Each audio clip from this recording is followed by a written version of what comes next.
नमस्कार, मैं कमलेश कबीर आपका एक बार फिर स्वागत करता हूं इस नए एपिसोड में। कांग्रेस पार्टी की इस वक्त अगर आप देखोगे तो पूरे देश भर में तेलंगाना, कर्नाटक और हिमाचल प्रदेश तीन ही राज्यों में सरकार है।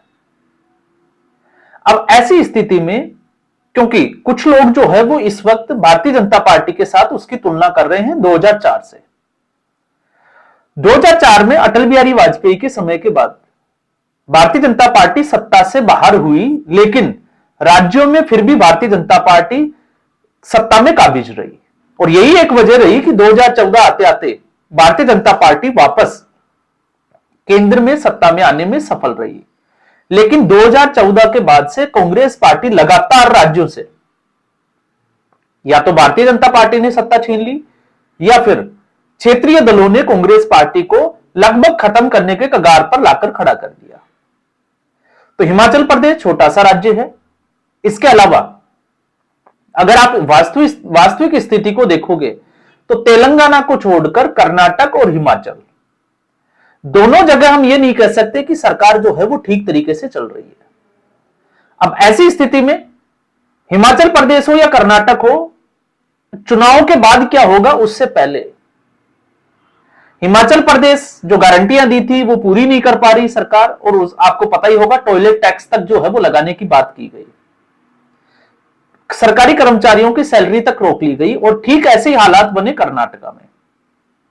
तो कांग्रेस पार्टी अब किसी भी राज्य में नया वादा जो है वो करने के लिए, आप देखिए बिहार में तेजस्वी पर्ण के नाम से जो है वो मैनिफेस्टो जारी तो किया, लेकिन कांग्रेस पार्टी उसका कहीं भी जिक्र नहीं करती क्योंकि सच्चाई लोगों के सामने है।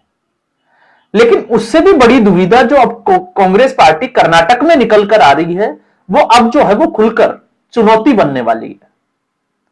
और इसके कारण क्या है आप समझ लीजिएगा। एक जो बुद्धिजीवी वर्ग है उसके लिए, और वो ये है कि इस वक्त महाराष्ट्र के साथ जिस तरीके से किसान जो है वो सड़कों पर थे, तो ठीक ऐसी स्थिति बनी कर्नाटका में। कर्नाटका में गन्ने के रेट को लेकर राजू सेठी, क्योंकि वो महाराष्ट्र के 2 बार जो है वो सांसद रह चुके हैं हणत कणंगले जो है वो क्षेत्र से, तो जो कर्नाटक के जो सीमावर्ती जो जिले हैं वहां पर राजू सेठी का प्रभाव साफ तौर से देखा जा सकता है।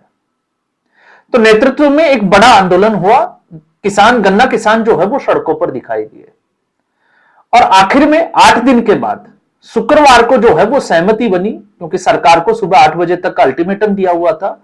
तो चीनी मिल और सरकार की जो है वो बैठक हुई, और नतीजा ये निकला कि किसानों को 3250 रुपए टन के हिसाब से गन्ने की रेट जो है वो चीनी मिलें देगी, लेकिन शर्त ये रहेगी कि उसमें 11.25% की जो है वो चीनी की रिकवरी होनी चाहिए, और 50 रुपए सरकार देगी। तो किसी तरीके से किसान आंदोलन जो है वो शांत हो गया। लेकिन उसमें सवाल यह उठता है कि जब किसान सड़कों पर थे, और अगर यही भाजपा शासित राज्य होता तो आप देखिए राकेश टिकैत, योगेंद्र यादव और भी दूसरे जो किसान नेता आंदोलन जीवी अब कहां है। और आपने देखा, मैं इसके ऊपर जो है वो अलग से वीडियो भी बनाऊंगा, क्योंकि पंजाब के कुछ किसान नेता जो है वो अब ये मानने लग गए हैं कि जो तीनों कानून थे, कृषि सुधार कानून जो 2020 में केंद्र सरकार लाई थी, उनकी जरूरत है, वो कानून जो है वो आने चाहिए, वो फायदेमंद थे। तो अब कई चीजें जो है वो उस आंदोलन को लेकर भी निकल कर आएगी, क्योंकि जो लोग उस तथाकथित आंदोलन को लेकर एक तरीके से हम कहें कि बायस पत्रकारिता करते हैं, पक्षपातपूर्ण, उनको यह जान लेना चाहिए कि आप सोचकर देखिए कि 2010 में जेएनयू कैंपस में अरुंधति राय ने एक स्टेटमेंट दिया था जिसमें जम्मू कश्मीर भारत का अभिन्न अंग है ही नहीं मानने से इनकार कर दिया था। और जब दिल्ली के एलजी ने अरुंधति राय के ऊपर 2018-19 में केस चलाने के लिए अनुमति दी, तो भारतीय किसान यूनियन ने एक जो है वो पत्र लिखा उसको रोकने के लिए। आखिर उस अलगाववादी नेता के साथ में भारतीय किसान यूनियन का क्या कनेक्शन था? तो यहां से आपको समझ में आएगा कि उस आंदोलन का मकसद क्या था।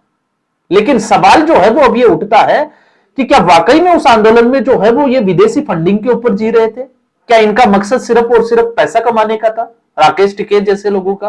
क्योंकि जहां पर भारतीय जनता पार्टी की सरकार नहीं होती, वहां पर ये आंदोलन में, किसी भी तरीके के आंदोलन में शामिल नहीं होते। बजाय अगर भारतीय जनता पार्टी का अगर किसी राज्य में शासन है तो छोटा सा भी अगर कोई लोग सड़कों पर आते हैं तो आप देखिए राकेश टिकैत और योगेंद्र यादव, इन लोगों के मन में जो है वो खुशी के मारे हम कहें कि फंवारा पट पड़ता है।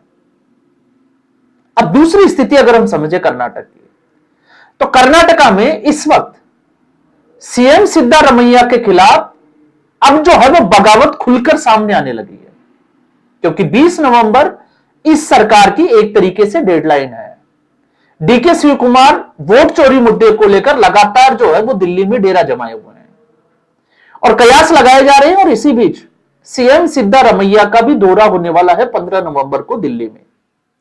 तो 15 नवंबर आपने देखा, 11 नवंबर कल जो है वो बिहार विधानसभा चुनाव के दूसरे फेज का अंतिम दिन, मतलब कल चुनाव खत्म। उसके बाद 14 नवंबर को परिणाम आएगा और 15 नवंबर को दौरा है। कांग्रेस हाईकमान से जो है वो मिलने का समय मांगा गया है, लेकिन सीएम रहते हुए, और आप सोचकर देखिए कि कांग्रेस पार्टी के पास इस वक्त 3 ही सरकारें हैं और सीएम सिद्धारमैया के लिए कांग्रेस हाईकमान के पास मिलने का समय नहीं है, तो इनकार कर दिया गया है। साफ तौर से दिखाता है कि आने वाला जो समय होगा वो कर्नाटका में कितना मुश्किल से भरा हुआ होगा। तो भले ही कांग्रेस पार्टी इससे इनकार कर दे, भले ही सीएम सिद्धारमैया इनकार कर दे, भले ही डीके शिव कुमार कुछ भी कहें, लेकिन अब यह स्थिति साफ तौर से बाहर आ रही है। और अगर आपको उसकी असल वानगी देखनी है तो सीएम सिद्धारमैया की उसी के पार्टी के, कांग्रेस पार्टी के कार्यकर्ता और नेता अब उनको बेइज्जत भी करने लगे हैं। कल रविवार को विजयनगर के कुडलिगी क्षेत्र में एक बड़ा कार्यक्रम था सीएम सिद्धारमैया का, और आप देखिए उस कार्यक्रम की स्थिति। बाकी नेताओं को पब्लिक जो है वो सुन रही है, लेकिन जैसे ही मुख्यमंत्री का नंबर आता है बोलने के लिए, पब्लिक उठकर जाने लगती है। और उस स्थिति को देखते हुए, क्योंकि अभी तो बोलना भी शुरू नहीं किया, सीएम सिद्धारमैया जो है वो जल्ला जाते हैं, गुस्सा हो जाते हैं और लोगों को बैठकर बात सुनने के लिए बोलते हैं, जबरदस्ती उनको रोकते हैं।